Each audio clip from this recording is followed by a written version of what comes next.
என் மீது அன்பு கூர்ந்து பலியானீர் சிலுவை எனக்காய் இரத்தம் சிந்தி கழுவி நீர் குற்றம் நீங்க. கைகளை உயர்த்தி இயேசுதானே அதிசய தெய்வம், இன்றும் ஜீவிக்கிறார் நம் தெய்வம். பிள்ளைகளுக்கு குழந்தை பாக்கியம் இல்லையா? எதிர்பார்த்துக்கிட்டு இருக்கீங்களா? ஜெபம் பண்ணுங்க, வியாகுலத்தோடு ஜெபம் பண்ணுங்க. ஜெபத்தில் நீங்கள் சாதிக்கலாம்.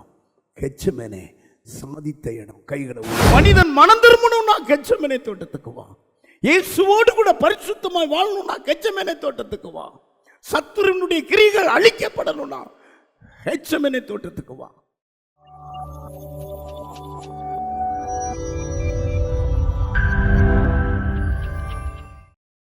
எல்லா கைகளை உயர்த்தி நாம் எல்லாரும் ஆராதிப்போம். ஹல்லேலூயா ஹல்லேலூயா ஹல்லேலூயா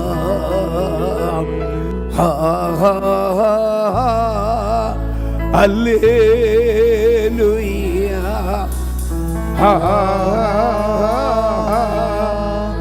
ஹல்லேலூயா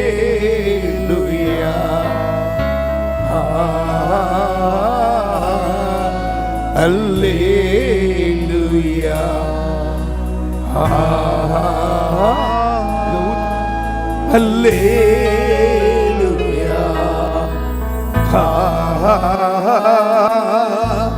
ஹல்லேலூயா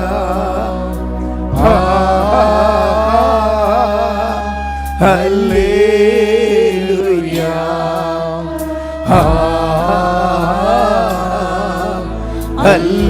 ஹல்லேலூயா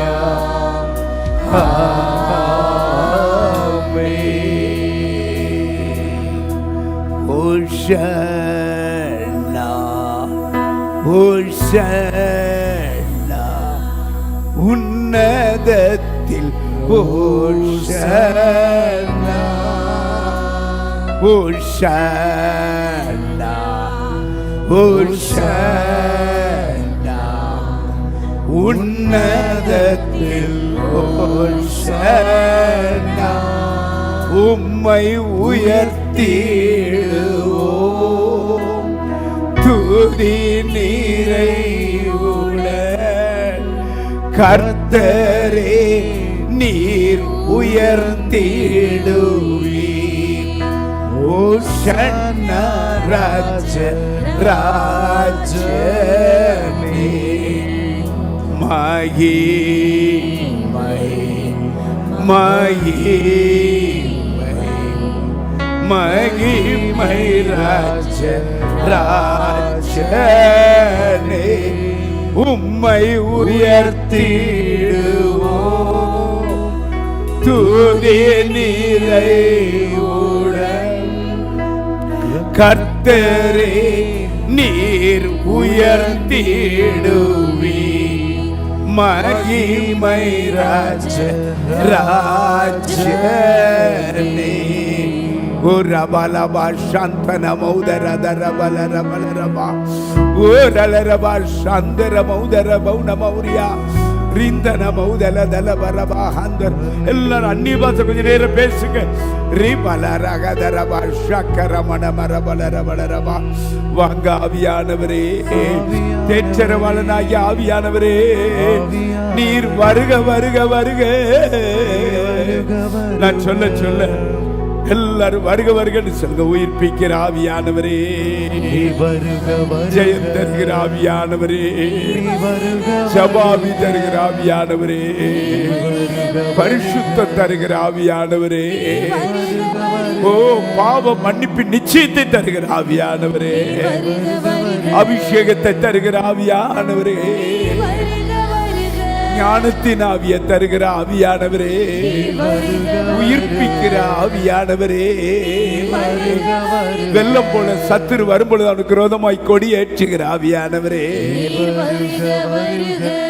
கர்த்தரே ஆவியானவர், கர்த்தருடைய ஆவி எங்கேயோ அங்கு விடுதலை உண்டுன்னு சொன்னவரே. வெள்ளம் போல சத்துரு வரும் பொழுது அவருக்கு விரோதமாய் கொடி ஏற்றுவேன் என்று சொன்னவரே. கர்த்தருடைய ஆவியிலே எங்களை பலப்படுத்துகிறவரே. எருசலேம் சமாரியா, எருசலேம் யூதேயா சமாரியா பூமியின் எல்லை எங்கும் எங்களை சாட்சியாய் வைப்பவரே. ஓ, மரித்த சலடங்களை உயிரோடு எழுப்புறவரே. கிறிஸ்துவை மரித்தொழிந்து எழுப்பின கர்த்தருடைய ஆவியானவர் உங்களில் வாசமா இருக்கிறபடினால் சாவுக்கு ஏதுவான சரீரங்களை உயிர்ப்பிக்கிற ஆவியானவரே. அந்தி கிறிஸ்து வெளிப்படாதபடி தடை பண்ணி வைத்திருக்கிற ஆவியானவரே. ராட்சியத்துக்கு விரோதமாய் ராட்சியம் எழும்பாதபடி யுத்தங்களையும் யுத்த செய்தியிலும் கேள்விப்படாதபடி தடை பண்ணி வைத்த ஆவியானவரே. பஞ்சங்களும் கொள்ளை நோய்களும் பூமி அதிர்ச்சி வராதபடி தடை பண்ணி வைத்த ஆவியானவரே.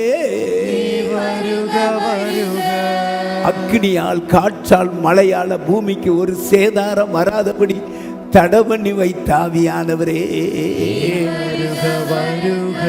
ஊழியத்திற்கு திறந்த வாசலை வைத்த ஆவியானவரே. சுவிசேஷத்திற்கு திறந்த வாசலை வைத்த ஆவியானவரே. ஓ, புறாவை போல இறங்கி வருகிற கர்த்தருடைய ஆவியானவரே. விண்ணக காற்றாய் இறங்கி வருகிற கர்த்தருடைய ஆவியானவரே. அக்னியாய் இறங்கி வருகிற கர்த்தருடைய ஆவியானவரே. அபிஷேக எண்ணெயாய் இறங்கி வருகிற கர்த்தருடைய ஆவியானவரே. அச்சாரமாக முத்திரையாக இறங்கி வருகிற கர்த்தருடைய ஆவியானவரே. முன்மாறி பின்மாறி மழையாய் வருகிற கர்த்தருடைய ஆவியானவரே. ஜீவ நதியாய் வருகிற கர்த்தருடைய ஆவியானவரே. பனி துளிகளை போல இறங்கி வருகிற கர்த்தருடைய ஆவியானவரே. எல்லாரும் கைகளை தட்டி கைகளை தட்டி கைகளை தட்டி ஹல்லேலூயா ஹல்லேலூயா. ஆவியானவர் உங்களை உயிர்ப்பித்துக் கொண்டிருக்கிறார். ஆவியானவர் உங்களோடு கூட வந்து உங்களுக்கு பலன் கொடுத்து கொண்டிருக்கிறார். ஆவியானவர் உங்களோடு கூட வந்து தரிசனம் கொடுத்து கொண்டிருக்கிறார். சில வெளிப்பாடுகளை கொடுத்து கொண்டிருக்கிறார். ஆவியானவரோடு இணைஞ்சிருங்க. கர்த்தருடைய ஆவியானவரோடு இணைஞ்சிருங்க. அவரே உங்களை நடத்துவார். அவரே உங்களை பிதாவின் சித்தத்துக்கு நேராக நடத்துவார். ஹல்லேலூயா.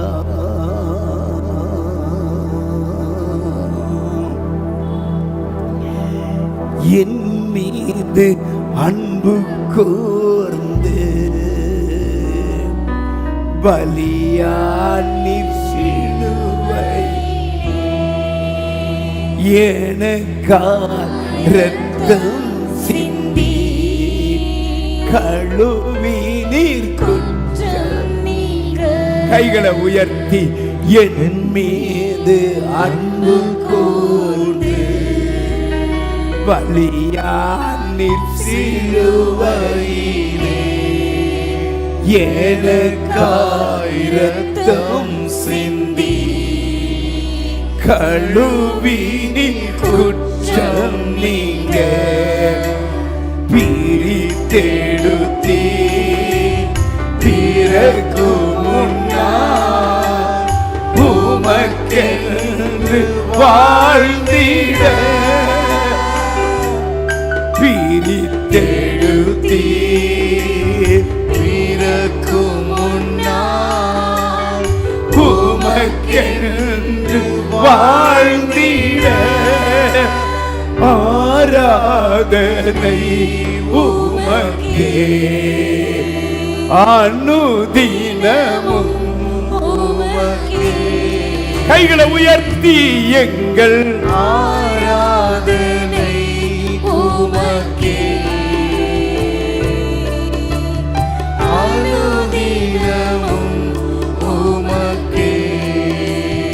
என் மீது அன்பு கூர்ந்து பலியானீர் சிலுவையிலே எனக்காய் இரத்தம் சிந்தி கழுவினி குற்றம் நீங்க பிதாவான என் தேவனே தகப்பனே என் தந்தையே கைகளை உயர்த்தி பிதாவான என் தேவனே தகப்பனே என் தந்தையே மாட்சிமையும் மகத்துவமும் உமக்கு தானே என்றென்றைக்கும் மாட்சிமையும் மகத்துவமும் உமக்கு தானே என்றென்றைக்கும். கைகளை உயர்த்தி வல்லமையோ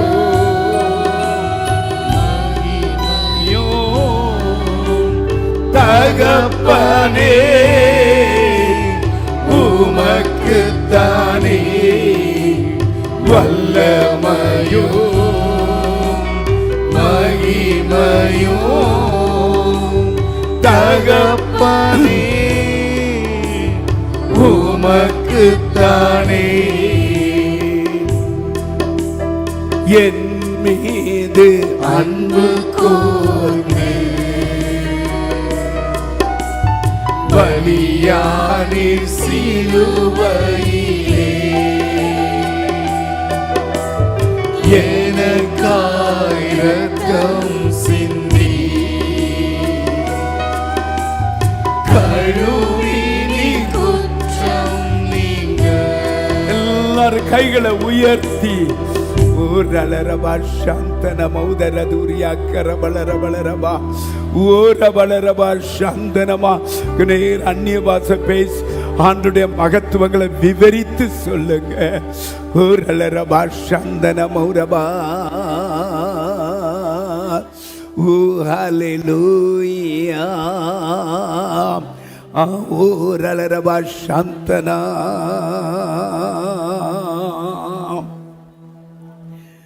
நித்திய ஆனந்தமுள்ள சர்க்கராதிபதியே வாழ்க வாழ்க ராஜாதி ராஜாவே வாழ்க வாழ்க கர்த்தாதி கர்த்தாவே வாழ்க வாழ்க ஒருவராய் அதிசயங்களை செய்கிறவரே வாழ்க வாழ்க ஷாவாமையுடையவரே வாழ்க வாழ்க 10,000களிலும் சிறந்தவரே வாழ்க வாழ்க வெண்மையில் சுபப்புமானவரே வாழ்க வாழ்க தலை தங்கமயமானவரே வாழ்க வாழ்க தலைமுடி சுருள் சுருளானவரே வாழ்க வாழ்க காக்கையை போல கருமுடி உடையவரே வாழ்க வாழ்க இரக்கமும் மன உருக்கமும் நிறைந்தவரே வாழ்க வாழ்க குஷ்டரோகிகளை தொட்டு சுகம் கொடுத்தவரே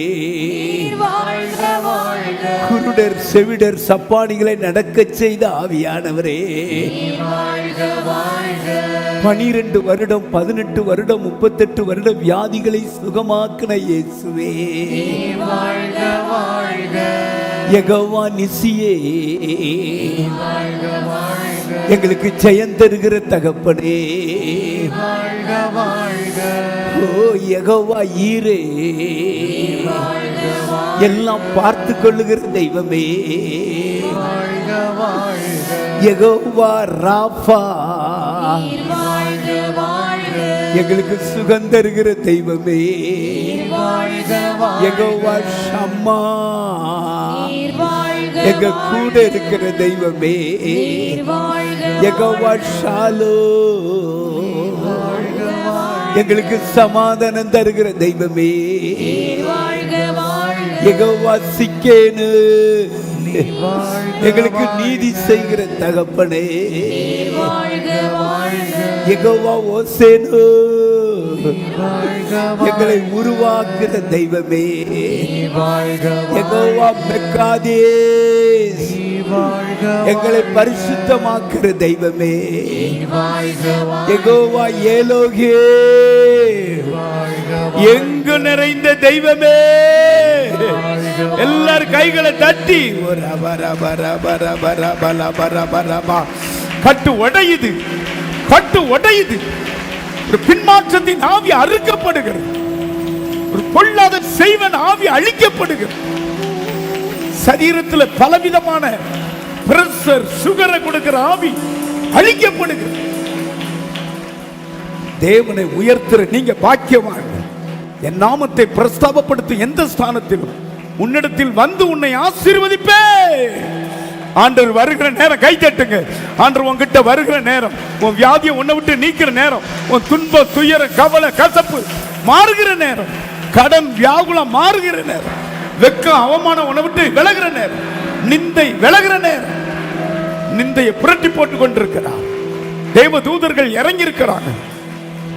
பிரதான தூதனாகிய மிகாவேல் சபைக்குள்ள இறங்கி இருக்கிறார். காபிரியல் நற்செய்தியை கொண்டு வர சபைக்குள்ள இறங்கி இருக்கிறார். கேருபீன்கள், சேராபீன்கள், பணிவிடையாவிகள் இறங்கி இருக்கிறாங்க. பரலோக ஊழியம் நடந்து கொண்டிருக்கிறது. ஒரு அபலபரபா சந்தனா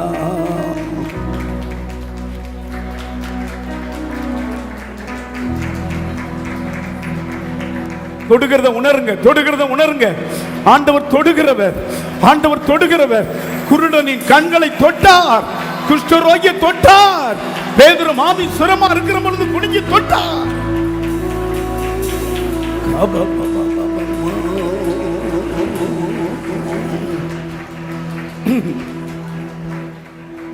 ஒரு சக்கன மகிமை அப்படி இறங்குறது. பரலோகத்திலிருந்து தூதர்கள் இறங்குறாங்க. இங்க இருந்து கண்ணீர் எல்லாம் பரலோகத்துக்கு போகிறது. நம்முடைய அங்கலாய்ப்பு எல்லாம் பரலோகத்துக்கு போகிறது.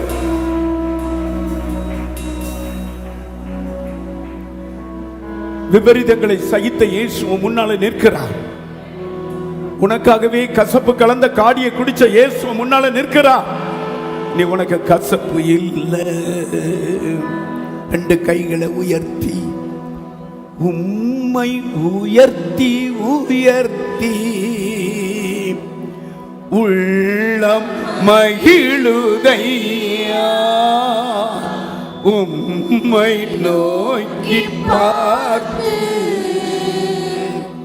இதயம் துள்ளுதையா. ரெண்டு கைகளை உயர்த்தி உம்மை உயர்த்தி உயர்த்தி உள்ளம் மகிழுதையா, உம்மை நோக்கி பார்த்து இதயம் துள்ளுதையா. கரம் பிடித்து நடத்துகிறீ காலமெல்லாம் சுமக்கின்றீ. எங்களை கரம் பிடித்து நடத்துகிறீ காலமெல்லாம் சுமக்கின்றீ. ரெண்டு கைகளை உயர்த்தி நன்றி நன்றி நன்றி நன்றி. உம்மை உயர்த்தி உயர்த்தி உள்ள மகிழுதையா, உம்மை நோக்கி பார்த்து துள்ளுதையா. கண்ணீரெல்லாம் துடைக்கின்றீ காயமெல்லாம்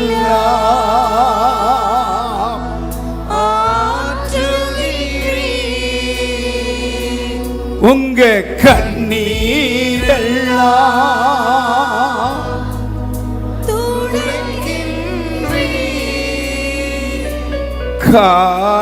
காலமெல்லாம்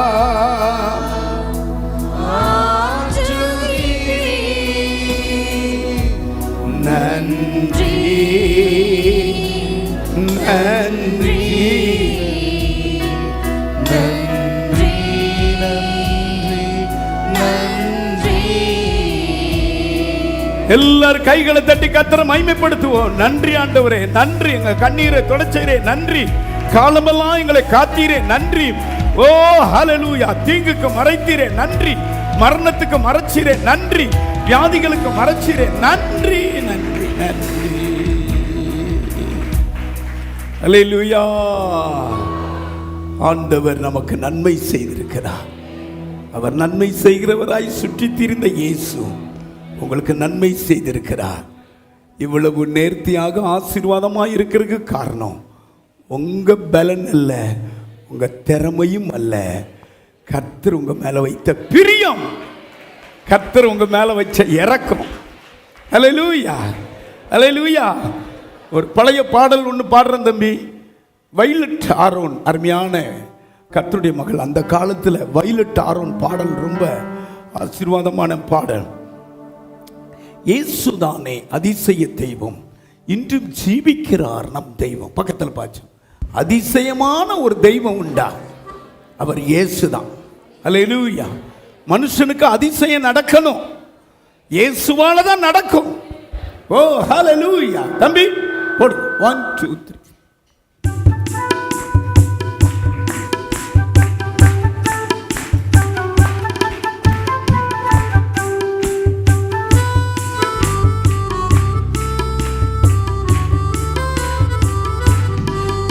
இயேசுதானே அதிசய, இன்றும் ஜீவிக்கிறார் நம் தெய்வம்.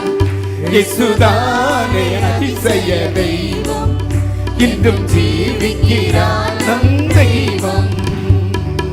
அதிசயமே அவர் அவதாரம், அதிலும் இனிமை அவர் உபகாரம். அதிசயமே அவர் அவதாரம், அதிலும் இனிமை அவர் உபகாரம். அவரை தெய்வமாய் கொள்வதே பாக்கியம், அவரில் நிலைத்து இருப்பதே சாக்கியம்.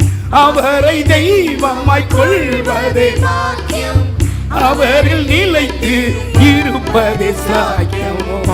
இயேசுதானே அதிசய தெய்வம், இன்றும் ஜீவிக்கிறார் நம் தெய்வம்.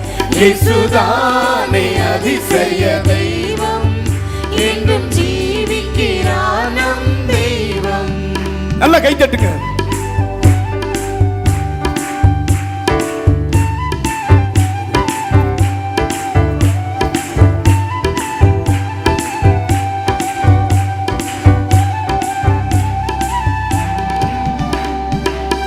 இருவர் ஒருமித்து அவர் நாமத்திலே இருந்தால் வருவார் இருவர் மத்தியிலே. இருவர் ஒருமித்து அவர் நாமத்திலே இருந்தால் வருவார் இருவர் மத்தியிலே. அந்த அழுதி நீ ஜெபித்தார், அவர் கரத்தால் முகம் தொட்டு துடைப்பார். அந்த ரங்கத்தில் அழுதி நீ ஜெபித்தார், அவர் கரத்தால் முகம் தொட்டு துடைப்பார். இயேசுதானே அதிசய தெய்வம், என்றும் ஜீவிக்கிறார் நம் தெய்வம். இயேசுதானே அதிசய தெய்வம், என்றும் ஜீவிக்கிறார் நம் தெய்வம். கைதட்டி.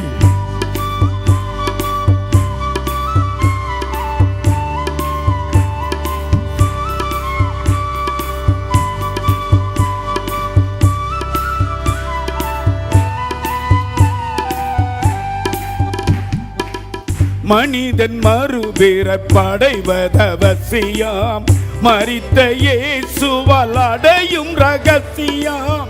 மனிதன் மறுபிறப்படைவதவசியம், மரித்த இயேசுவால் அடைவதவசியம்.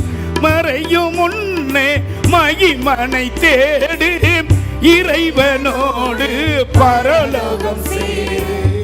மறையும் முன்னே மகிமனை தேடு, இறைவனோடு பரலோகம் சேரு. இயேசுதானே அதிசய தெய்வம், என்றும் ஜீவிக்கிறார் நம் தெய்வம். இயேசுதானே அதிசய தெய்வம், என்றும் ஜீவிக்கிறார் நம் தெய்வம்.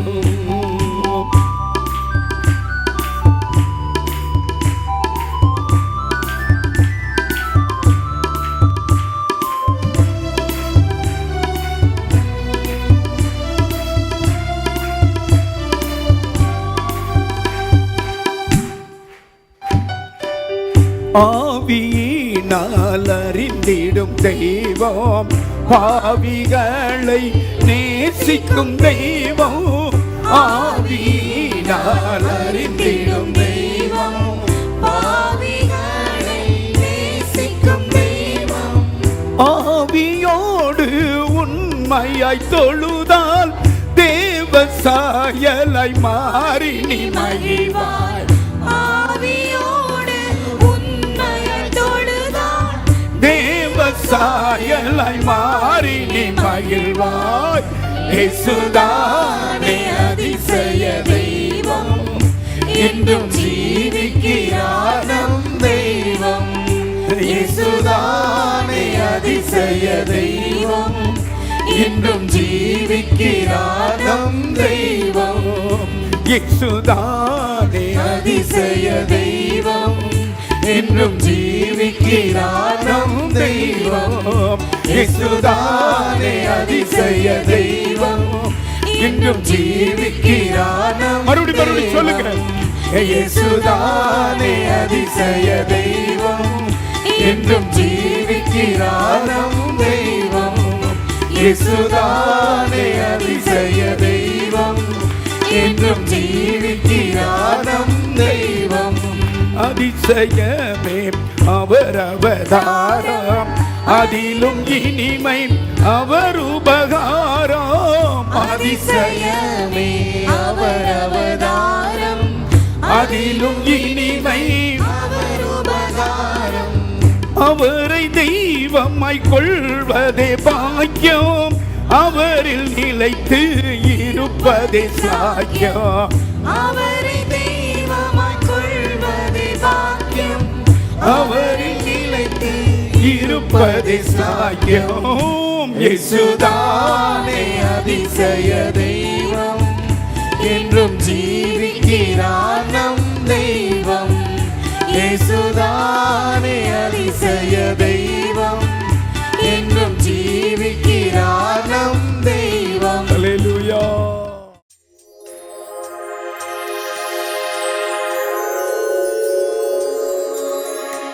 கர்த்தருடைய பரிசுத்த நாமத்துக்கு ஸ்தோத்திரம். கடந்த கொஞ்ச நாட்களாகவே எனக்கு கிட்னி ஸ்டோன்னால் நான் ரொம்ப பாதிக்கப்பட்டு கஷ்டப்பட்டு இருந்தேன். நான் வந்து ஐயாட்ட வந்து ப்ரேயர் பண்ணிட்டு போனேன். அப்போ பாஸ்டர் சொன்னாங்க, ப்ரேயர்லேயே வைங்க, கர்த்தர் அற்புதமாக சுகத்தை தருவார் அப்படின்னு சொன்னாங்க. ஹாஸ்பிட்டலில் போய் டெஸ்ட் பண்ணும்போது யூரின் டியூப் இன்ஃபெக்ஷனாக அதிகமாக இருந்தனால அது ரிமூவ் பண்ணி எடுக்க முடியாதுன்னு சொல்லிட்டாங்க. ஆனால் கர்த்தர் எனக்கு அந்த ஸ்டோனு இல்லாமலே பண்ணிட்டாங்க. இப்போ போய் டெஸ்ட் பண்ணால் ஸ்டோன் எதுவும் இல்லை, வலியெல்லாம் எதுவுமே இல்லை. சுகம் தந்த கர்த்தருக்கும் ஜெபித்த பாஸ்டையாவுக்கும் நன்றி சொல்லி. கர்த்தருடைய பரிசுநாம ஸ்தோத்திரம். அம்மாவுக்கு வந்து நெஞ்சுல இடது பக்கமாக வலி வந்துச்சு. அப்போ இசிஜி எடுத்து பார்த்துட்டு மறுபடியும் எக்கோ டெஸ்ட் பார்க்க சொன்னாங்க. நாங்கள் ஜெபம் பண்ணிட்டு போனோம். அதில் எந்த பிரச்சனையும் இல்லைன்னு சொல்லிட்டாங்க. அவங்களுக்கு நைட்டில் வந்து ஒரு விதமான பயம் வந்துருச்சு. அவங்களால எதுவும் பண்ண முடியல. அந்த சமயத்துலேயும் அவங்க அதில் ஜெபம் பண்ணாங்க, சாட்சி சொல்கிறேன்னு. அந்த பயத்தை கொஞ்ச நேரத்தில் ஆண்டவர் மாற்றி கொடுத்தாரு. அதுமாதிரி எங்கள் வீட்டுக்காருக்கு வந்து இடது தோள்பட்டை 2 வலி ஆரம்பிச்சு. ஹார்ட்டில் பிரச்சனை இருந்தால் தான் இந்த மாதிரி வலிக்குன்னு சொல்லி இசிஜி எடுத்து பார்த்தாங்க. நாங்கள் ஜெபிச்சுட்டே போனோம். ஆண்டவர் வந்து அதில் எந்த பிரச்சனையும் இல்லைன்னு சொல்லிட்டாங்க. இதுமாதிரி எனக்கு வந்து சின்ன வயசுலேருந்தே நான் பவர் கிளாஸ் கண்ணாடி போட்டிருப்பேன். இந்த 3 வருஷமாக எனக்கு ரொம்ப பார்வை குறைஞ்சிட்டே இருந்தனால எனக்கு ஒரு பயம் வந்துருச்சு. அப்போது என்னால் அந்த பயம் வந்தால் என்னால் மூச்சு அடைச்சிருக்கும். வீட்டுக்குள்ளேயே என்னால் இருக்க முடியாது. ஒரு படப்படப்பு வந்துடும். ஜெபிக்க முடியாது அந்த சமயத்தில் என்னால். அப்போ நான் 4 மாவடிக்கு, பிளஸன் டிவிக்கு, பைபிள் டிவி, ஓசனா டிவி, இப்படி எல்லா இடத்துக்கும் கூப்பிட்டு ஜெபம் பண்ணுவேன். கர்த்தர் அவங்களோட ஜெபத்தை கேட்டு எனக்கு அந்த பயத்துலேருந்து விடுதலை கொடுத்தாரு.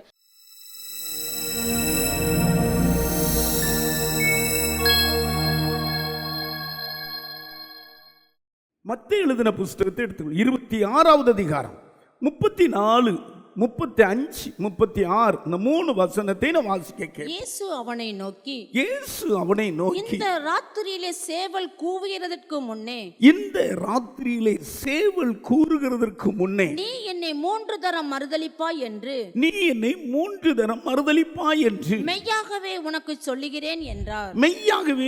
சொல்லுகிறேன் என்றார். அதற்கு பேதுரு, நான் உம்மோடே மரிக்க வேண்டியதா இருந்தாலும் உம்மை மறுதலிக்க மாட்டேன் என்றான். சீசர்கள் எல்லாரும் அப்படியே சொன்னார்கள். கவனிங்க, சீசர்கள் எல்லாரும் அப்படியே சொன்னார்கள். அப்பொழுது இயேசு அவர்களோடு கெத்செமனே எனப்பட்ட இடத்திற்கு வந்து சீசர்களை நோக்கி, நான் அங்கே போய் ஜெபம் பண்ணும் அளவும் நீங்கள் இங்கே உட்கார்ந்திருங்கள் என்று சொல்லி. ஆமென், ஆமென், ஆமென். அருமையானவனே, ஆண்டவராகிய இயேசு கடைசி நேரங்களிலே செலவிட்ட பகுதிதான் கெத்செமனே தோட்டம். கடைசி முடிவு ரொம்ப முக்கியம் அல்லவா? இந்த முடிவுதான் இந்த உலகத்தையே மாற்றியது, நம்மளையெல்லாம் மாற்றியது இந்த பகுதி தான். தினந்தோறும் பல ஆயிரங்கள் ரட்சிக்கப்படுகிறதற்கு காரணம் இந்த பகுதி தான். ஆண்டவர் பேதுருவை அப்படி ஊர்ந்து கவனித்தார். பேதுருடைய செயல்கள் ஆண்டவருக்கு தெரிஞ்சது. இந்த ராத்திரியில நீ என்னை மறுதலிப்பப்பா, 3 தடவை நீ என்னை மறுதலிப்ப, உன் சூழ்நிலையை நான் பார்த்துருக்கேன், உன் இருதயத்தினுடைய நினைவு எனக்கு தெரியுது. உடனே அவன் சொல்றான், ஆண்டவரே நான் உமக்கு மறுதலிக்க மாட்டேன், நான் மரித்தாலும் சரி நான் மறுதலிக்க மாட்டேன் அப்படின்னு சொல்றான். அவன் சொன்னது மாத்திரமல்ல, அவனோடு கூட எல்லா சீசர்களும் சொன்னாங்க. உடனே ஆண்டவர் கெத்செமனே தோட்டத்துக்கு அழைத்திட்டு வந்துட்டார். கையை உயர்த்தி ஒரு லேலியா, நீ மறுதலிக்க மாட்டேன்னு சொன்னல, எல்லா சீசர்களும் உம்மை விட்டு பிரிய மாட்டேன்னு சொன்ன உடனே இயேசு அடுத்த ஸ்டெப் கெத்செமனேக்கு கொண்டு வரார். ஹல்லேலூயா. கெத்செமனே தோட்டத்தில் அவர்களுக்கு முன்பதாக அவர் பண்ற ஜெபம், அவர் பண்ற அந்த வியாகுலங்கள், அவர் ஜெபிக்கும் போது அந்த வேர்வையெல்லாம் இரத்தமாய் விழுகிறது. இந்த பகுதியை காட்ட அவர்களை கொண்டு போறாங்க. ஆனால் அவர்கள் தூக்க மயக்கமா இருக்கிறாங்க, தூங்கி விழுறாங்க, சிலர் ஓடியே போயிட்டாங்க. ஆனாலும் ஆண்டவர் கெத்செமனே தோட்டத்தில் நம் ஒவ்வொருடைய மீட்புக்காக அவர் ஊக்கமாச்சோம் பண்ணார். கையை உயர்த்தி ஒரு லேலியாச்சோம். அல்லேலூயா. நிலைச்சு நிற்கணும்னா அவன் நான் மறுதலிக்க மாட்டேன், இந்த ஆண்டவருக்காக நான் நிற்பேன், இந்த ஆண்டவருக்காக நான் மரிப்பேன்னா கெத்செமனே தோட்டத்துக்கு வா. 35வது வசனத்தை வாசிங்க. நான் உம்மோடு மரிக்க வேண்டியதா இருந்தால் நான் உம்மோடு கூட மரிப்பேன், உம்மை மறுதலிக்க மாட்டேன். பேதுரு சொன்ன உடனே எல்லாரும் சொல்லிட்டாங்க, நானும் உம்மோடு கூட மரிக்க ஆயத்தமா இருக்கிறோம், வாங்க கெத்செமனே தோட்டத்துக்கு வா. மறுதலிக்க மாட்டேன்னு சொன்னல எல்லா சீசர், நானும் உம்மோடு கூட மரிப்பேன், வாங்க கெத்செமனே தோட்டத்திற்கு. உடனே கெத்செமனே தோட்டத்திற்கு இயேசு அழைச்சிட்டு போகிறார். நீங்கள் ஒவ்வொருவரும் கெத்செமனே தோட்டத்தினுடைய அனுபவத்தை பார்க்க வேண்டும்.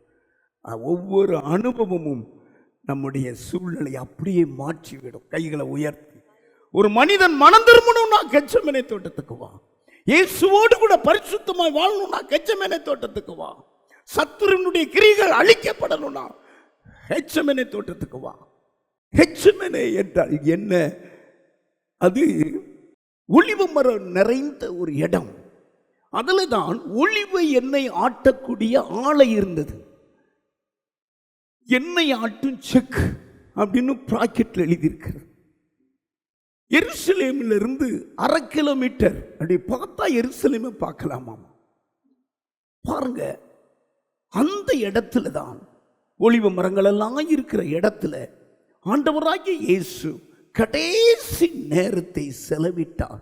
அவர் செலவிட்ட ஒவ்வொரு நேரமும் பொன்னான நேரம். கையை உயர்த்தி ஒவ்வொரு மனிதனும் கெத்செமனே தோட்டத்தை அனுபவிக்க வேண்டும், ஆராய வேண்டும், அதை நினைத்து கண்ணீர் வடிக்க வேண்டும். 10 அனுபவங்களை நான் எழுதி வைத்திருக்கிறேன் கெத்செமனே தோட்டத்தை குறித்து. சொல்லிட்டு 3 காரியங்களை நான் சொல்லுவேன். உலக மக்களை மீட்டெடுக்கிற ஒரு பகுதி, மீட்டெடுத்த ஒரு வேலைதான் கெத்செமனே. ஃபர்ஸ்ட், இயேசு ஒவ்வொரு மனிதனுக்காக ஜெபித்த இடம் கெத்செமனே தோட்டம். இயேசு ஒவ்வொரு மனிதனுக்காக வியாகுலப்பட்ட இடம் கெத்செமனே தோட்டம். இயேசு கிறிஸ்து ஒவ்வொரு மனிதனுக்காக, ஆமீன் சொல்லுங்க, இரத்தம் சிந்தின இடம் கெத்செமனே தோட்டம். ஒவ்வொரு மனிதனுக்காக விபரீதங்களை, உலக மக்களுடைய விபரீதங்களை எல்லாம் சகித்து கொண்ட இடம் கெத்செமனே தோட்டம். ஒவ்வொரு மனிதனுக்காக திரும்பி வர முடியாத இடம் கெத்செமனே தோட்டம். அங்க போய் அதுக்கடுத்து ஒரு திரும்பி வரல, ஜீவனெல்லாம் கொடுத்துட்டாரு. இயேசு ஒவ்வொரு மனிதனுக்காக புறக்கணிக்கப்பட்ட இடம், திரும்பி வர முடியாத இடம் கெத்செமனே தோட்டம். உலக மனிதனுடைய அவமானங்களையும் நிந்தங்களையும் சகித்துக் கொண்ட இடம் கெத்செமனே தோட்டம். முழுவதுமாய் தன் சரீரம் முழுவதும் மரிக்க ஒப்பு கொடுத்த இடம் கெத்செமனே தோட்டம். பரலோகத்திற்கு ஒன்னையும் என்னையும் தகுதிப்படுத்தி உருவாக்குற ஒரு காட்சி கெத்செமனே தோட்டம். கைகளை தட்டி, கைகளை தட்டி. எபிரேயருக்கு எழுதின புஸ்தகம் 12வது அதிகாரம் 3வது வசனம், அந்த 10ல் 1 மட்டும் நான் சொல்றேன். எல்லா மனுஷனுடைய விபரீதங்களை வாசிங்க. ஆகையால் நீங்கள் இளைப்புள்ளவர்களாய் உங்கள் ஆத்துமாக்களில் சோர்ந்து போகாத படிக்கு தமக்கு விரோதமாய் பாவிகளால் கவனிங்க, தமக்கு விரோதமாய் பாவிகளால் செய்யப்பட்ட இவ்விதமான விபரீதங்களை சகித்த அவரையே நினைத்துக் கொள்ளுங்கள். இவ்விதமான விபரீதங்களை சகித்த அவரையே நினைத்துக் கொள்ளுங்கள். கைகளை உயர்த்தி ஹல்லேலூயா. பாவிகளால் செய்யப்பட்ட இவ்விதமான விபரீதங்கள், அதற்கு முடிவில்லாத ஒரு அட்டுழியம், மனிதர்களுடைய அட்டுழியங்கள், அக்கிரமங்கள், விபரீதங்களை அவர் சிலுவையிலே சகித்துக் கொண்டார் என்று பவுல் சொல்லுகிறார். அந்த இடம் தான் கெத்செமனே தோட்டம். கையை உயர்த்தி ஒரு அல்லேலூயா சொல்லு. இன்னைக்கு யாரும் அந்த இடத்துக்கு வாங்க, கெத்செமனே தோட்டத்துக்கு வாங்க. இந்த கடைசி 2 நாட்கள் ஆண்டவருடைய அந்த பாடும் மரணங்களை நினைக்கணும். அதுதான் கெத்செமனே தோட்டம். ஒப்பு கொடுத்த இடம் கெத்செமனே தோட்டம்.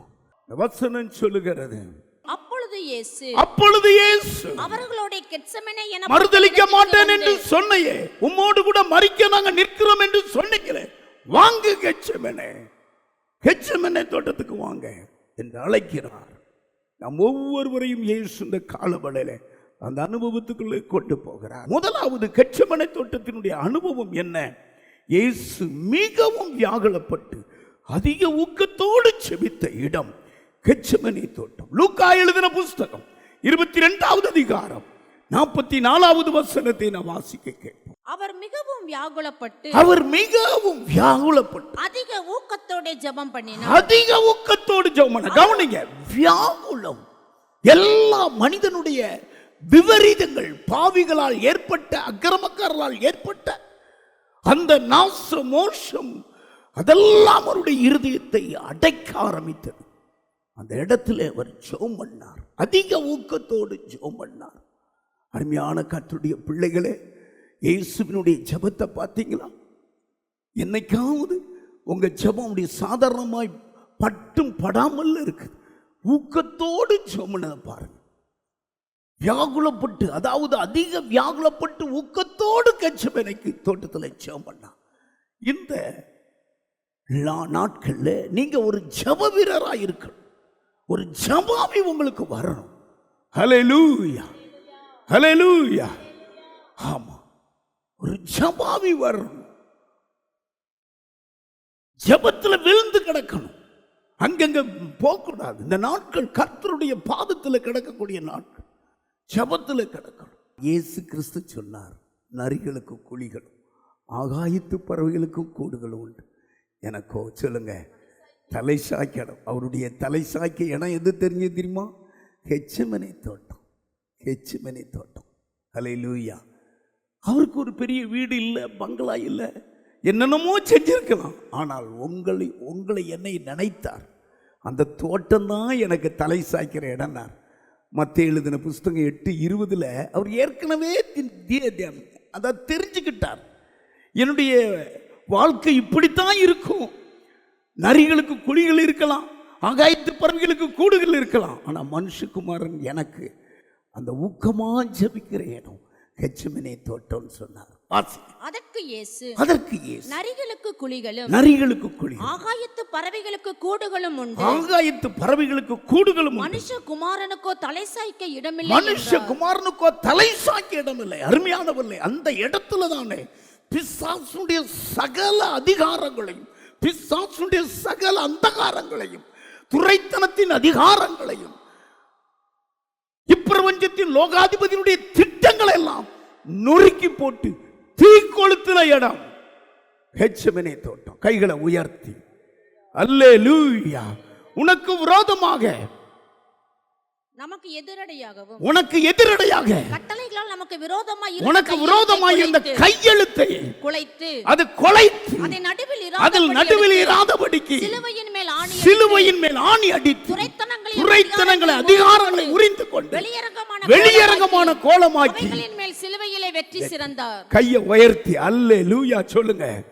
அங்கே பிசாசுடைய எலும்புகளை உடைத்த இடம். யுத்தம் நடந்தது. மாம்சத்தோடும் இரத்தத்தோடும் நமக்கு போராட்டம் அல்ல. என்பராஜி சார் வாசிப்பாங்க 6வது அதிகாரம் 12வது வசனம். எபேசியர். ஏனெனில் மாம்சத்தோடு இரத்தத்தோடு நமக்கு போராட்டம் அல்ல, துரைத்தனங்களோடும் அதிகாரங்களோடும் அந்தகாரங்களோடும் இப்பிரபஞ்சத்தின் அந்தகார லோகாதிபதியோடும் வானமண்டலத்தின் பொல்லாத ஆவியின் சேனையோடும். கையை தட்டுங்க பாப்போம். நமக்கு இதெல்லாம் அவர் அந்த ஆவிகள் எல்லாம் அங்க உட்கார்ந்து அழிச்சிட்டார். கையை உயர்த்தி அதுல வெற்றி கண்டார். ஆமென் சொல்லுங்க. பிசாசுடைய தலையை நசுக்கின இடம். வியாகுலத்தோடு ஜெபித்தார். அல்லேலூயா. நீங்களும் ஒரு ஜெப வீரராய் மாறணும். ஒவ்வொரு ஜெப வீரராய் மாறணும். ஜெபத்துல நீங்க காத்து கிடக்கணும். இந்த சபை ஜெபிக்கிற சபை. இயேசு ஜெபத்துல தான் இந்த உலகத்தை ஜெயித்தார். இயேசு ஜெபத்துல தான் வானமண்டலத்தின் பொல்லாத ஆவியை அழித்தார். பிசாசு எதிரா நீ நின்ற சத்துருவை உனக்காக எனக்காக இயேசு எந்திரிச்சு நின்று பிசாசு அழித்த இடம் கெத்செமனே தோட்டம். கைகளை உயர்த்தி ஒரு அல்லேலூயா சொல்லு. அல்லேலூயா. பிசாசை கண்டு நீ பயப்பட வேண்டாம். சூனியங்களை கண்டு பயப்பட வேண்டாம். எதிரினுடைய கூச்சலை கண்டு பயப்பட வேண்டாம். ஏன்னா ஜெயம் எடுத்த இயேசு, வியாகுலத்தோடு ஜெபித்த இயேசு உனக்கு ஜெயம் தருவார். அல்லேலூயா. சகரியா எழுதின புஸ்தகம் 12வது அதிகாரம் 10வது வசனத்திலே தாவீதின் குடும்பத்தாரின் மேலும் சீயோன் குமாரத்திகளின் மேலும் என்னுடைய விண்ணப்பத்தின் ஆவியையும். நான் தாவீது குடும்பத்தாரின் மேலும். தாவீதின் குடும்பம் யாருங்க? நீங்க தான் தாவீதின் குடும்பம். எருசலேம் குடும்பங்களின் மேலும், எருசலேம் குடும்பங்களின் மேலும் கிருபையின் ஆவியையும் விண்ணப்பங்களின் ஆவியை ஊற்றுவேன். நான் தாவீதின் குடும்பத்தாரின் மேலும் எருசலேம் குடிகளின் மேலும் கிருபையின் ஆவியையும் விண்ணப்பத்தின் ஆவி ஊற்றுவார். கைகளை தட்டி கர்த்தரை மகிமைப்படுத்துங்க. இதான் வாக்குத்தத்தம். நீங்க ஜெபம் பண்ணுங்களேன், ஒரு கிருபையின் ஆவி அப்படி இறங்கும். நீங்க ஜெபம் பண்ணுங்களேன், ஒரு விண்ணப்பத்தின் ஆவி இறங்கும். ஜெபத்துல நீங்க ஜெயிக்கலாம். காரணம், கெத்செமனே தோட்டத்துக்கு வாங்க. அவர் வியாகுலத்தோடு ஜெபித்தார். கைகளை உயர்த்தி ஹல்லேலூயா, ஹல்லேலூயா. ஆமா, உன்னுடைய எல்லா விபரீதங்களை, மனிதன் செய்த பாவியினுடைய எல்லா விபரீதங்களை அவர் சகித்து கொண்ட இடம். அக்கிரமங்களுக்காக, அக்கிரமக்காரருக்காக இந்த வேதம் சொல்லுகிறது.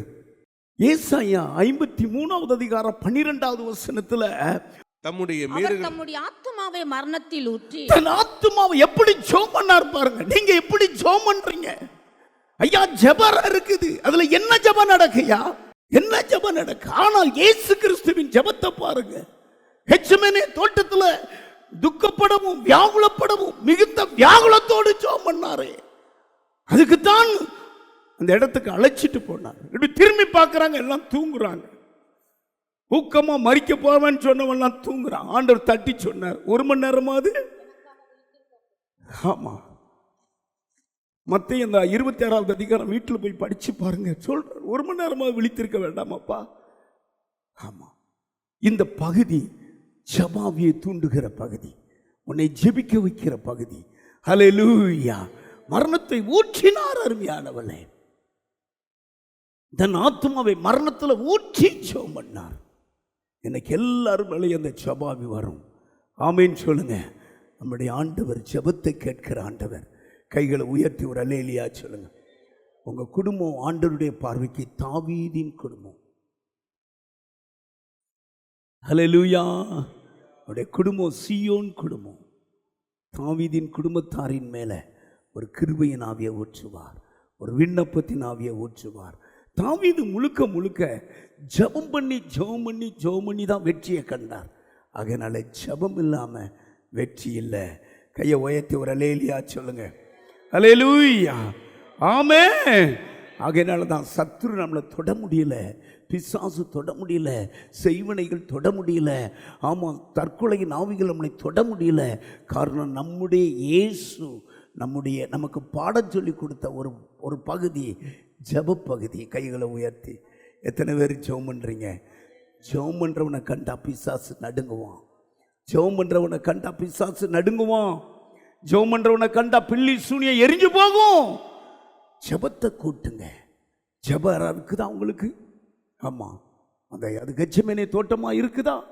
ஜபரையா இருக்குதா? ஜபர வேணும். நல்லா ஜெபம் பண்ணுங்க. அல்லேலூயா. ஜெபத்தில் நாம் சாதிக்கலாம். ஆமென். கைகளை உயர்த்தி ஒரு அல்லேலூயா சொல்லுங்க.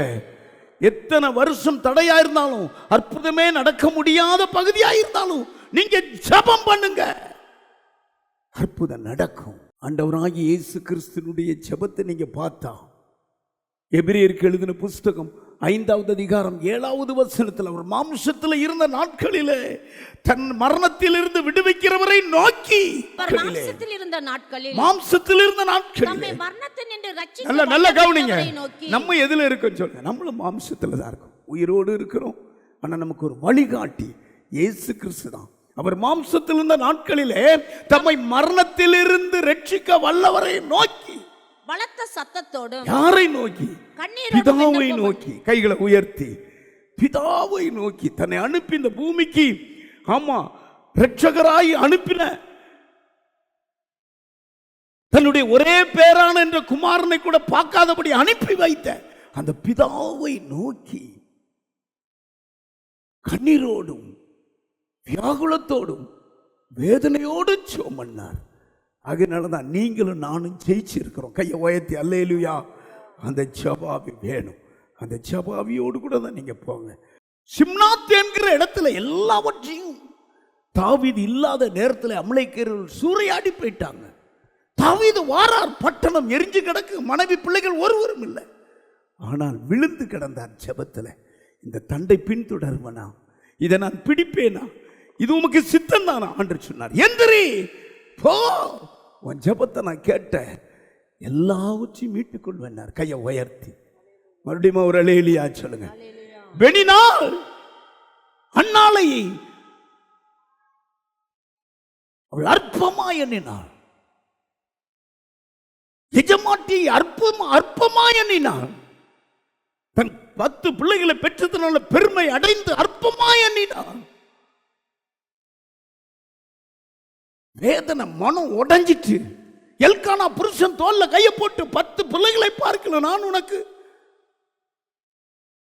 உனக்கு பெரியவன் அல்லவா, நான் உனக்கு போதுமே. அவள் எதையுமே பார்க்கல. ஏன் சாப்பிடாம இருக்கிற? ஏன் அழுதுகிட்டு இருக்கிற? நான் இருக்கிறேன் உனக்கு. ஆனால் பெனினாள் பேசின அந்த ஈட்டியை போல அந்த வேதனை தாங்க முடியல. வேதம் சொல்லுது, ஆலயத்துக்குள்ள போய் மனம் கசந்து அழுதா. அடுத்தவ துக்கமுகமாக இருக்கல. ஆமானுடைய கற்பத்தை கத்த திறந்தார். அவர் கேட்ட ஆண் குழந்தை சாமுவேலை கொடுத்தார். கைகளை தட்டுங்க. தடையா இருக்குதா? உடைய பிள்ளைகளுக்கு குழந்தை பாக்கியம் இல்லையா? எதிர்பார்த்துக்கிட்டு இருக்கீங்களா? ஜெபம் பண்ணுங்க, வியாகுலத்தோடு ஜெபம் பண்ணுங்க. ஜெபத்தில் நீங்கள் சாதிக்கலாம். கெச்சமேனே சாதித்த இடம், கைகளை உயர்த்தி. இரண்டாவது, கெச்சமேனே தோட்டத்தில், ஆமா, அதாவது வேர்வையெல்லாம் இரத்தமாய் ஓடின இடம். வாசிமா, லூக்கா எழுதின புத்தகம் 22வது அதிகாரம் 44வது வசனத்தை வாசிக்க. அவர் மிகவும் வியாகுலப்பட்டு அதிக ஊக்கத்தோட ஜெபம் பண்ணினார். அவருடைய வேர்வை ரத்தத்தின் பெருந்துளிகளாய் தரையிலே விழுந்தது. ரத்தம் பாருங்க. அப்போ அப்படியே நரம்பெல்லாம் வெடிச்சிட்டு, நரம்பெல்லாம் அப்படி சரீரத்தை விட்டு வெளியே வந்து முறுக்கேறி அந்த பாரத்தில் வெளியே டப்பு டப்பு டப்பு டப்புன்னு தண்ணி கொட்டுறது போல ரத்தம் கொட்டியது. கெச்சமேனு தோட்டத்துக்கு வாங்க, உங்களுக்காக ஆண்டவர் ரத்தம் சிந்தனை இடம், வேர்வையெல்லாம் ரத்தமாக இடம். எந்திரிச்சு பார்க்காங்க, எல்லாம் ரத்தம். ஹல்லேலூயா. ஆமா, இயேசு எல்லாம், அதாவது உச்சிலிருந்து கால் வரைக்கும் வந்த வேர்வையினுடைய துளிர்கள் எல்லாம் இரத்தமாய் விழுந்தது. வாங்க, இரத்தத்தினுடைய பவர். டாக்டர் சொல்றாங்க இரத்தத்தில் தான் உயிர் இருக்குன்னு, ஆனால் பரலோகம் சொல்லுது இரத்தத்தில் தான் சத்தம் இருக்குது. ஹல்லேலூயா. இரத்தத்தில் சத்தம் இருக்குது. டாக்டருக்கு தெரியாத ஒரு அற்புதமான ஒரு பகுதி பைபிள்ல எழுதி இருக்கிறது. ஆபேலை கொலை செய்த காயினை பார்த்து கேட்கிறார், காயினே உன் சகோதரனை எங்க? காயின் உடனே பாருங்க, நான் என் சகோதரனுக்கு காவலாளியா? ஆண்டவர் சொல்லுகிறார், உன் சகோதரன் சிந்தப்பட்ட ரத்தம் பூமியிலிருந்து என்னை நோக்கி கூப்பிட்டுக்கிட்டு இருக்குது. நான் ரத்தத்தை கேட்டு வந்துட்டேங்கிறார். ஆதியாகமம் புத்தகம் 4வது அதிகாரம் 10வது வசனம். கர்த்தர் காயினை நோக்கி சகோதரனாகிய ஆபேல் எங்கே என்றார். அதற்கு அவன் நான் அறியேன், என் சகோதரனுக்கு நான் காவலாளியா என்றார். அதற்கு அவர் என்ன செய்தாய்? உன் சகோதரனுடைய இரத்தத்தின் சத்தம் பூமியிலிருந்து என்னை நோக்கி கூப்பிடுகிறது. சகோதரனுடைய இரத்தத்தின் சத்தம் பூமியிலிருந்து என்னை நோக்கி கூப்பிடுகிற. பாருங்க, ரத்தத்துக்கு சத்தம் இருக்கு. பக்கத்துல பார்த்தவங்க, ரத்தத்துக்கு சத்தம் இருக்கு, ரத்தத்துக்கு குரல் இருக்கிறது, ரத்தத்துக்கு பேச்சு இருக்குது. பாருங்க, ஆமா, இயேசு சிந்தின அந்த ரத்தத்தின் மகிமையை பாருங்க. அந்த ரத்தம் அப்படி கூப்பிடுது. கொலை கூப்பிட்டு கொடுத்துரும். ஆமேன்னு சொல்லுங்க. கொலையை செஞ்சிட்டானா எங்கேயும் ஓட முடியாது. அதே மாதிரி கொலை செய்யப்படுவான். இப்போ பாக்கிங்களா, தொடர்ந்து கொலை தான் நடக்கு. தினந்தோறும் பேப்பர் தேடுங்க, ரத்தம் சிந்திட்டா ரத்தம் சிந்தப்படணும். ஆனால் உனக்கும் எனக்கும் இயேசு அவ்வளவாய் ரத்தம் சிந்திட்டார். அவருடைய ரத்தத்தை குறித்து நீங்க படிக்கிறீங்களா? எபிரேயருக்கு எழுதின புத்தகம் 12வது அதிகாரம் 24வது வசனத்தில் ஆபேலின் ரத்தத்தை பார்க்கிலும் இயேசுவின் ரத்தம் புது உடன்படிக்கையின் நன்மையை செய்துகிட்டு இருக்க. வாசிங்க. புது உடன்படிக்கையின் மத்தியஸ்தராகிய இயேசுவின் இடத்திற்கும் ஆபேலுடைய ரத்தம் பேசுகிறதை ஆபேலுடைய ரத்தம் கவுனிங்க, எவ்வளவு அழகா அது எழுதியிருக்கிறது. எங்க ஆதியாகமத்தில் நடந்ததை இயேசு அழகா சொல்லுகிறார். ஆபேலின் ரத்தம் பேசினதை பார்க்கிலும் நன்மையானவைகளை பேசுகிற தெளிக்கப்படும் ரத்தத்திற்கு வந்து சேர்ந்தீங்க. கைகளை தட்டி, இயேசுவின் ரத்தம் தான் நன்மையானவைகளை பேசும். ஆமா, உன் பாவத்தெல்லாம் மன்னிக்கும், உனக்கு நித்திய வாழ்வு கொடுக்கும். அல்லேலூயா. இந்த வருஷம் இருக்கட்டும், பிசாசு உத்தரவு கேட்பான், நான் அழிக்க போறேன், ஏய் தொடாத. நான் என் பிள்ளைகளுக்காக ரத்தம் சிந்திருக்கிறேன், என் பிள்ளைகளை தொடாத. நன்மையானதை பேசி பேசி வாழ வைத்து கொண்டிருக்கிற ஒரு ரத்தம். அல்லேலூயா. வாய்ட்டு சொல்லுங்க, இயேசுவின் ரத்தம் நன்மையானவைகளை பேசி பேசி பேசி பேசி நம்மளை வாழ வைத்து கொண்டிருக்கிற ரத்தம், நம்மளை பெருக வைத்து கொண்டிருக்கிற ரத்தம், நம்மளை மேன்மையாக்கின ரத்தம். நீ மன்னிப்படைகிறதற்காக, நீ மனம் திரும்புறதற்காக, நீ ஆசீர்வதிக்கப்பட இயேசு ரத்தம் சிந்திருக்கிறார். அவருடைய சிந்தின ரத்தத்தை பாருங்க. வேர்வையெல்லாம் இரத்த துளியாய் விழுந்தது. அந்த இரத்தம் நன்மையை பேசுகிற இரத்தம். அந்த இரத்தம் வானத்தில் உன்னை கூப்பிட்டுக்கிட்டு இருக்கிற இரத்தம். மனம் திரும்பு, மனம் திரும்பு, மனம் திரும்புன்னு சொல்லி கையை உயர்த்தி ஹல்லேலூயா, ஹல்லேலூயா, கைகளை உயர்த்தி ஒரு ஹல்லேலூயா சொல்லுங்க. ஒரு மனுஷன் வேசியின் இடத்துல தொடர்பு வச்சிருந்தான். ஒரு வேசியாவா திடீரென்று அந்த வேசிக்கு பொல்லாத வியாதி மாதிரி பாவலா போட்டான். நெஞ்செல்லாம் எனக்கு வலிக்கிட்டான். நான் அங்க போனேன் இங்க போனேன், எனக்கு சுகமுள்ள ஒரு மந்திரவாதி வந்தான். அவன் உங்க அம்மாவுடைய இருதயத்தை எடுத்து எனக்கு தப்பளம் போட்டாதான் என் நெஞ்சு வலி மாறும். பாருங்க வேசி எப்படி சொல்லி கொடுக்குறான்னு. எனக்கும் உங்களுக்கு ஒரு தடையை உண்டாக்குறது உங்க தாய்.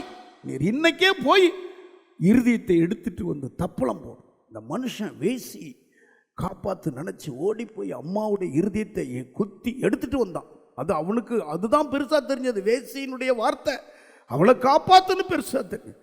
கொலை செஞ்சிட்டான் பாருங்க தாயை. அந்த இருதயத்தை கையில் வச்சோன்னா இருதயம் துடிச்சுக்கிட்டே இருந்தது. பதஷ்டத்தில் கீழே போட்டான்.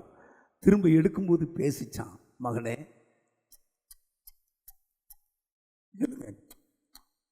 பார்த்து போகக்கூடாதான்னு கையை உயர்த்தி. அதுதான் பறந்து பேசுகிற ரத்தம். கைகளை உயர்த்தி ஜீவனை கொடுத்தாலும் இயேசு நன்மையை செய்த ரத்தம். அந்த ரத்தம் தான் நமக்கு முன்பதாக இவ்வளோ ஆசீர்வாதத்தை கொண்டு வந்தது. சொல்லுங்க பார்ப்போம். உனக்கு ஒரு ரத்தம் பேசிக்கிட்டே இருக்கு. என் பிள்ளை வாழ்வடையட்டும், என் பிள்ளை பெருகட்டும், என் பிள்ளை வீடு கட்டட்டும், என் பிள்ளை ஜெயிக்கட்டும், என் பிள்ளை பரிசுத்தமாகட்டும், என் மகன் இழந்ததெல்லாம் வரட்டும். இன்னைக்கு அழுவான். பேசிக்கிட்டே இருக்கு, நன்மையை பேசிக்கிட்டே இருக்கு. உணருங்க, அந்த இரத்தத்தில் குரல் இருக்கிறது, இரத்தத்தில் சத்தம் இருக்கிறது, இரத்தத்தில் விளக்கரையும் இருக்கிறது. ஹல்லேலூயா! இன்றைக்கே உங்களை ஒப்பு கொடுங்க, ஒப்பு கொடுங்க. மூணாவது, முழுவதும் ஒப்பு கொடுத்த இடம். இயேசு மரிக்க முற்றிலும் ஒப்பு கொடுத்த இடம். லூக்கா 22:42 நீங்க வாசிங்க. பிதாவே, பிதாவே, உமக்கு சித்தமானால் இந்த பாத்திரம் என்னை விட்டு நீங்கும்படி செய்யும். ஆயினும் என்னுடைய சித்தத்தின்படி அல்ல, உம்முடைய சித்தத்தின்படியே ஆக கடவுது என்று ஜெபம் பண்ணினார். முற்றிலும் ஒப்பு கொடுத்தார். என்னுடைய சித்தம் ஒண்ணுமே கிடையாது, உங்க சித்தம் தான்ப்பா. அவருடைய சித்தம் என்ன தெரியுமா? சிலுவையில மரிக்கணும். அவருடைய சித்தம் என்ன தெரியுமா? சிலுவையை சுமக்கணும். அவருடைய சித்தம் என்ன தெரியுமா? உனக்காக எனக்காக, ஆமா, அந்த ஏடு அடையணும். அவருடைய அழகெல்லாம் கிழிக்கப்படணும். அதுதான் தேவ சித்தம். உன்னை காப்பாத்த, உன்னை ஜீவ புத்தகத்தில் பேர் எழுத, உன்னை பரலோகத்துக்கு கொண்டு போக முற்றிலும் பலியானார். முற்றிலும் பலியானார். கையை உயர்த்தி எல்லாரும் ஒரு அல்லேலூயா சொல்லுங்க. ஆமா, மனுஷிக சித்தம் உண்டு, பிசாசின் சித்தம் உண்டு, தேவ சித்தம் உண்டு. 3 சித்தம் உண்டு. மனுஷ சித்தம் செய்யலாம், சாராயம் குடிக்கலாம், குடிக்கலாம். அதான் மனுஷ சித்தம். யாக்கோபினுடைய மகா 12 ஆண் குழந்தை, ஒரே ஒரு மகா தீனாள். உடனே தகப்பன் வீட்டை விட்டு போறா, சீகோமுக்கு போறா. அங்கு பாவத்தில் விழுந்துட்டான். இது தெரிஞ்சு பாருங்க, அங்கு அவனுடைய சகோதரர்கள் போய் சீகம் அந்த ஜனங்களை வெட்டி போட்டாங்க. பாவத்தில் விழுந்ததுனால அங்க கொலையும் நடந்தது. உங்களுக்கு தெரியுமா? இது மனுஷ சித்தம். மனுஷ சித்தத்தை ஒரு நாள் செய்யக்கூடாது. மனுஷத்துக்கு அதாவது தோன்றுகிற வழி, அதன் முடிவோ மரண வழி. கைகளை உயர்த்தி, மனுஷ சித்தம். ஆண்டவரே, என்னுடைய சித்தம் கிடையவே கிடையாது, நான் ஒரு நாள் என் சித்தத்தை செய்யக்கூடாதுன்னு நீங்க ஜெபிக்கணும். இல்லைன்னா நிறைய 1000 லட்சங்களை இழந்துருவீங்க, உங்க பரிசுத்தத்தை இழந்துருவீங்க, உங்களுடைய மேன்மை இழந்துருவீங்க. இது கரெக்ட் தான் பிசாசு சொல்லுவான். 2வது, பிசாசின் சித்தம். ஆசையை கொடுப்பான், பேராசையை கொடுப்பான், பேராசையை கொடுப்பான். டாக்டர் எப்படி போன வாரம் நான் சொன்ன பாருங்க, கணவனார் டாக்டர், மனைவி உச்ச நீதிமன்றத்தில் சொல்லுங்க வக்கீல், 2 பையங்க, ஆண் பையங்க, பெரிய காம்ப்ளெக்ஸ் 15 கோடிக்கு இருக்கிறது இன்னைக்கு விலைக்கு. 5 கோடிக்காக பிசாசு செத்துப்போன்னு சொன்னானே. இது சாத்தானுடைய சித்தம். ஆனா தேவ சித்தம், ஆமா, அது பரலோகத்தில் வர்ற சித்தம். கைகளை உயர்த்தி இயேசு அழகா சொன்னார். மத்தேயு எழுதின புஸ்தகம் 7வது அதிகாரம் 21வது வசனத்தை, பரலோகத்தில் இருக்கிற என் பிதாவின் சித்தத்தின்படி செய்கிறவனே, பரலோகத்தில் இருக்கிற என் பிதாவின் சித்தப்படி செய்கிறவனே பரலோக ராஜ்யத்தில் பிரவேசிப்பானே அல்லாமல் என்னை நோக்கி, ஆமா, கர்த்தாவே கர்த்தாவே என்று கூப்பிடு சொல்லுகிறவன் அதில் பிரவேசிப்பான். எல்லாரும் எந்திரிச்சு நில்லுங்க, தலையில கை வைங்க. சாத்தானுடைய சித்தம் செய்யவே கூடாது. சாத்தானுடைய சித்தம் பிழையாம் செய்தார். பிழையாமை சபிச்சார் கர்த்தர். மனுஷிய சித்தம் செய்யக்கூடாது. ஆமா, சிக்லாவ், அதாவது அந்த சிம்சோன் தன் தாய் தகப்பனோடு கூட போகும் பொழுது தெனினாள் என்கிற பெண் கண்ணுக்கு அழகா தெரிஞ்சான். அவள் ஒரு வேசி. பாருங்க எப்படி விழுந்தான் என்று. யாக்கோபினுடைய ஒரே ஒரு குமாரத்தி தீனாள் எப்படி விழுந்து போனான். பாவத்தில் விழுந்தான். மனுஷிய சித்தம் உன்னை பாவத்தில் தள்ளிரும். பிசாசின் சித்தம் உன்னை தற்கொலை பண்ண வச்சிரும். ஆனால் தேவ சித்தம் உன்னை பரலோகத்துக்கு கொண்டு போகும். கைகளை தட்டி கைகளை தட்டி. அன்பார்ந்தவர்களே, ஒவ்வொரு ஞாயிற்றுக்கிழமையும் ஏராளமான ஜனங்கள் நமது ஆலயத்திற்கு வந்து விடுதலை, சுகம், ஆசிர்வாதம் மற்றும் சமாதானம் பெற்று செல்கின்றனர். நமது சபையின் ஆராதனை நேரங்கள்: ஒவ்வொரு ஞாயிற்றுக்கிழமை தோறும் முதலாம் ஆராதனை அதிகாலை 5 மணிக்கும், 2ஆம் ஆராதனை காலை 7 மணிக்கும், 3ஆம் ஆராதனை காலை 9 மணிக்கும், 4ஆம் ஆராதனை மாலை 6:30 மணிக்கும் நடைபெறும். முதல் 3 ஆராதனைகளையும் நீங்கள் நேரடியாக சபையின் யூடியூப் வலைதளத்தில் உள்ள IPHH கிணத்துக்கடவு சேனலில் உலகத்தின் அனைத்து பகுதிகளிலும் இருந்து பார்த்து பயனடையலாம். சிறுவர்களுக்கான ஓய்வு நாள் பள்ளி முதலாம் ஆராதனையில் காலை 6 மணிக்கும், 2ஆம் ஆராதனையில் காலை 8 மணிக்கும், 3ஆம் ஆராதனையில் காலை 10 மணிக்கும் நடைபெறும். வாலிபர் கூடுகை ஒவ்வொரு மாதமும் முதல் ஞாயிற்றுக்கிழமை அன்று காலை 9 மணிக்கு வாலிபர்களுக்கான விசேஷித்த கூடுகை நடைபெறும். எண்ணெய் பூசி சுகமளிக்கும் வாக்குத்தத்த ஆராதனை ஒவ்வொரு மாதத்தின் 1ஆம் தேதி அதிகாலை 5 மணிக்கும் காலை 10 மணிக்கும் நடைபெறும். கட்டுகளை அவிழ்க்கும் உபவாச ஜெபம் ஒவ்வொரு மாதமும் 3ஆம் வெள்ளிக்கிழமை காலை 10 மணிக்கு நடைபெறும். இதில் ஒவ்வொருவருக்காக தனிப்பட்ட முறையில் பிரார்த்தனை ஏறெடுக்கப்படும். விடுதலை உபவாச ஜெபம் ஒவ்வொரு மாதமும் கடைசி சனிக்கிழமை அன்று காலை 10 மணிக்கு நம் தேசத்திற்காக பாரத்தோடு ஜெபங்கள் ஏறெடுக்கப்படும். ஒவ்வொரு வியாழக்கிழமை தோறும் ஆண்களுக்கான ஜெப கூடுகை புதிய ஆலயத்திலும், பெண்களுக்கான ஜெப கூடுகை பழைய ஆலயத்திலும் மாலை 7 மணிக்கு நடைபெறும். ஒவ்வொரு புதன்கிழமை அன்றும் வாலிப சகோதரர்களுக்கான ஜெப கூடுகை மாலை 7 மணிக்கு நடைபெறும். ஒவ்வொரு ஞாயிற்றுக்கிழமை அன்று வாலிப சகோதரிகளுக்கான ஜெப கூடுகை மாலை 5 மணிக்கு ஜூம் மீட்டிங்கில் நடைபெறும். நமது சபையில் தினமும் காலை 10 மணி முதல் 2 மணி வரை சபைக்காகவும் தேசத்திற்காகவும் ஜெபங்கள் ஏறெடுக்கப்படும். இக்கூட்டங்களில் கலந்து கொண்டு தேவ ஆசிர்வாதம் பெற யாவரையும் அன்புடன் அழைக்கிறோம். எங்களது முகவரி: IPA ஜெப ஆலயம், சர்வம் தியேட்டர் பின்புறம், பொள்ளாச்சி மெயின் ரோட், கிணத்துக்கடவு, 642109. ஜெப உதவிக்கு 9443435618 9488873284. டிவி நிகழ்ச்சிகள் நமது சபையின் மூலம் பொள்ளாச்சி முழுவதும் 24 மணி நேரமும் ஜேகிங் டிவி ஒளிபரப்பப்படுகிறது. VK செட்டப் பாக்ஸில் 112வது சேனலிலும், TCCL செட்டப் பாக்ஸில் 152வது சேனலிலும், SCV செட்டப் பாக்ஸில் 217வது சேனலிலும், டாக்ஸ் செட்டப் பாக்ஸில் 62வது சேனலிலும் நமது சபையின் பாடல்கள், ஆராதனைகள், செய்திகள் ஒளிபரப்பப்படுகிறது.